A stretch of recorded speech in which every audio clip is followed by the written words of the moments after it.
SLBC టన్నెల్లో చిక్కుకొని 8 మంది ప్రాణాలు కోల్పోయిన ఘటన అత్యంత దురదృష్టకరం. మృతుల కుటుంబాలకు ఏదో పరిహారం ప్రకటించి చేతులు దులిపేసుకుంటున్నారు.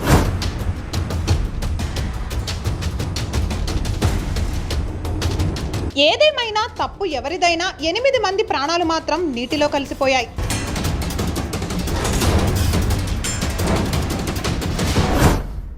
ఎస్ఎల్బీసీ టన్నెల్లో చిక్కుకొని 8 మంది ప్రాణాలు కోల్పోయిన ఘటన అత్యంత దురదృష్టకరం. దాదాపు వారం రోజులకు పైగా జరిగిన రెస్క్యూ ఆపరేషన్ వారిని ప్రాణాలతో తీసుకురాలేకపోయింది. తమ వారు తిరిగి వస్తారు అనే ఆశలు పెట్టుకున్న కుటుంబాల్లో తీవ్ర విషాదాన్ని నింపింది. ఈ ఘటనతో తెలంగాణ రాజకీయాలు మరోసారి దిగజారిపోయాయి. దీనికి బాధ్యులు మీరంటే మీరు అంటూ అధికార విపక్షాలు దుమ్మెత్తి పోసుకుంటున్నాయి. ఆ 8 మంది శవాల సాక్షిగా తప్పు మీదంటే మీది అంటూ చేతులు దులిపేసుకుంటున్నారు. మరి 8 మందిని చంపిన పాపం ఎవరిది?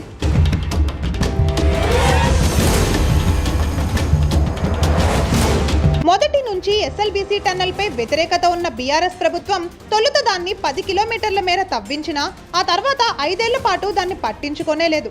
అసలు ఎస్ఎల్బీసీ టన్నెల్ అనేది తెలంగాణకు ఆమోదయోగ్యం కాదని అప్పటి సీఎం కేసీఆర్ అసెంబ్లీలోనే స్పష్టం చేశారు.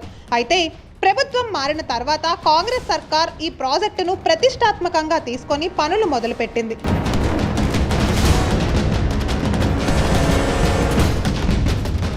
అయితే గత 14 నెలల కాలంలో కాంగ్రెస్ తవ్వింది తక్కువే అంటూ బీఆర్ఎస్ ఎద్దేవా చేసింది. ఇటు ప్రమాదం జరిగినప్పుడు ప్రభుత్వం స్పందనపై కూడా ప్రతిపక్ష పార్టీ తీవ్ర విమర్శలు చేసింది. 8 మంది చిక్కుకుపోవడం, వారంతా మరణించడంతో పొలిటికల్ వేడి ఎక్కువైంది. రైతులకు నీళ్లిచ్చే ప్రాజెక్టులు కాకుండా గల్లీ నుంచి ఢిల్లీ దాకా కమిషన్లిచ్చే ప్రాజెక్టులు చేపట్టి వాటిని అర్ధాంతరంగా గాలికి వదిలేసే చరిత్ర కాంగ్రెస్ పార్టీది అంటూ బీఆర్ఎస్ దాడికి దిగింది. నీటి ఊట కారణంగానే చివరి 5 ఏళ్లు తాము టన్నెల్ను తవ్వలేకపోయామని మాజీ మంత్రి జగదీష్ రెడ్డి తెలిపారు. ఇందులో మీరు చేసేదేంటని ప్రశ్నించారు.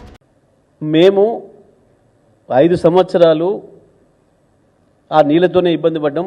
కాంట్రాక్టరు శక్తికి మించిపోయింది, ఊట ఎక్కువ వచ్చి, పైగా వరుసగా శ్రీశైలం 3 నెలలు 4 నెలల పైన ఓవర్ఫ్లో కావడంతో నీటి ఊట పెరగడం ద్వారా ఇన్లెట్లో పని చేయలేకపోయినాం. స్పష్టంగా ఉంది. అది నువ్వు చెప్పేది ఎందుకు కొట్టంగానే ఇయ్యాలా? మేమే చెప్పిన ఆ రోజు, గతంలో నేను మాట్లాడిన చాలా ఉన్నాయి రిపోర్ట్. అవుట్లెట్లో వైపు పనిచేయొచ్చింది, చేసినాం. 12 కిలోమీటర్ల పైన తవ్వినాం. మాకు తెలుసు. కానీ మీలాగా చిల్లర వేషాలు వేసి ప్రజల ప్రాణాలు ఎక్కడైనా పోనీ అని చెప్పి మేము ప్రవర్తించలే. నేను చెప్తుంది అది, మేమే చెప్తున్నాం. ఆ మాట పరిస్థితులు అనుకూలించలేదు, చేయలేకపోయినామనే మాట. మీకు సోయలేదు కాబట్టి, ప్రజల ప్రాణాల పట్ల మీకు లెక్కలేదు కాబట్టి దుర్మార్గం చేశారు మీరు. కానీ ఎస్ఎల్బీసీ టన్నెల్ ప్రమాదానికి కారణం మాజీ సీఎం కేసీఆర్ అంటూ రేవంత్ రెడ్డి తీవ్ర ఆరోపణలు చేశారు. గత ప్రభుత్వం పనులు నిలిపివేయడం వల్లే ప్రస్తుత ప్రమాదం జరిగినట్లు ఆరోపించారు. ఇవాళ మా ప్రాజెక్టులు ఎండబెట్టబట్టి ఆనాడు నువ్వు ఎస్ఎల్బీసీ మేము మొదలుపెట్టి 32 కిలోమీటర్లు పూర్తి చేస్తే 10 కిలోమీటర్లలో 2 కిలోమీటర్లు వేసి పడావు పెట్టే 10 ఏళ్ళు పడావు ఉన్న ఎస్ఎల్బీసీ పనులు ఆగిపోవడం వల్ల ఇవాళ కుప్పగూలి 8 మంది ప్రాణాలు పోయినాయి. ఈ పాపం నీది కాదా చంద్రశేఖరరావు? ఈ పాపాల భైరవుడివి నువ్వు కాదా?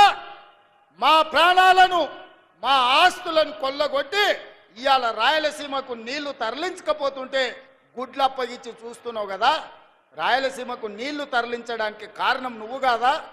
ఏదేమైనా తప్పు ఎవరిదైనా 8 మంది ప్రాణాలు మాత్రం నీటిలో కలిసిపోయాయి. మృతుల కుటుంబాలకు ఏదో పరిహారం ప్రకటించి చేతులు దులిపేసుకుంటున్నారు.